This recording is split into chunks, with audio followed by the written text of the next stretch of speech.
Imagine waking up in silence.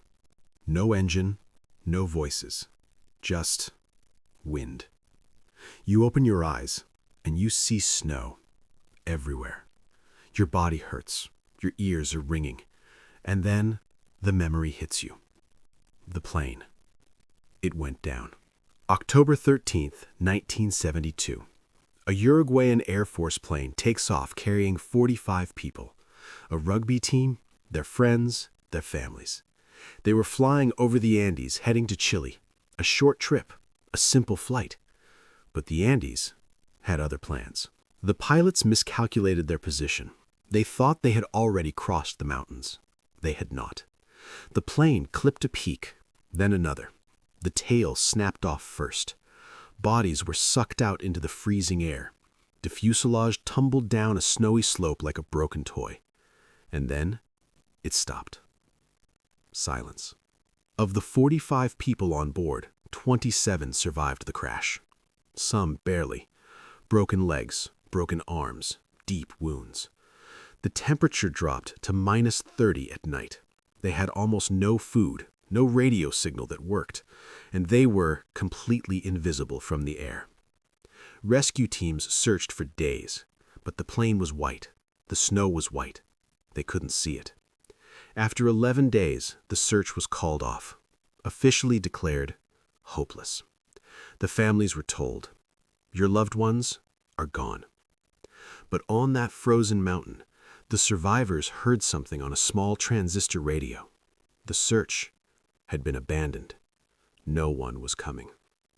No one. Let that sink in for a moment. They had nothing.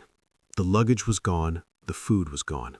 A few chocolates, a few crackers, melted snow for water. Days passed, then a week, then 2 weeks. The cold was relentless. And then on day 17, an avalanche buried the fuselage in the middle of the night. 8 more people died in their sleep. The survivors were now trapped inside a metal coffin under meters of snow. They dug their way out with bare hands. For 3 days. Imagine that. No rescue, no food, no warmth. And yet they refused to give up. Because some of them made a decision so dark, so desperate, that even today it's hard to speak about.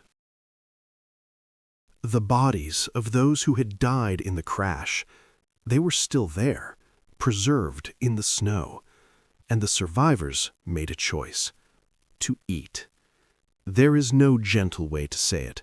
They ate the flesh of their dead friends to stay alive. Many of them were deeply religious. It tore them apart inside. But they told themselves, our friends would want us to live.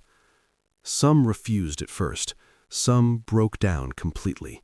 But one by one, they understood. It was this or death. For 72 days, they endured that mountain. 72 days of cold, of hunger, of grief, of guilt.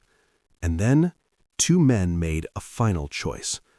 Nando Parado and Roberto Canessa.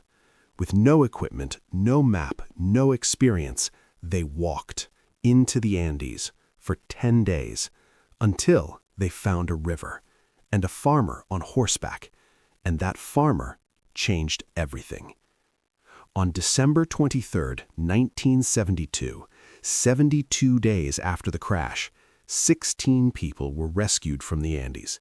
They had survived the unsurvivable. But here's what stays with me. When asked if they felt guilty, Nando Parado said something I'll never forget. He said, "The mountains taught me that life is not a right, it is a gift." So ask yourself, what would you have done? Outro music fades in. If this story moved you, you know what to do. Subscribe to The Tales, because every story deserves to be heard.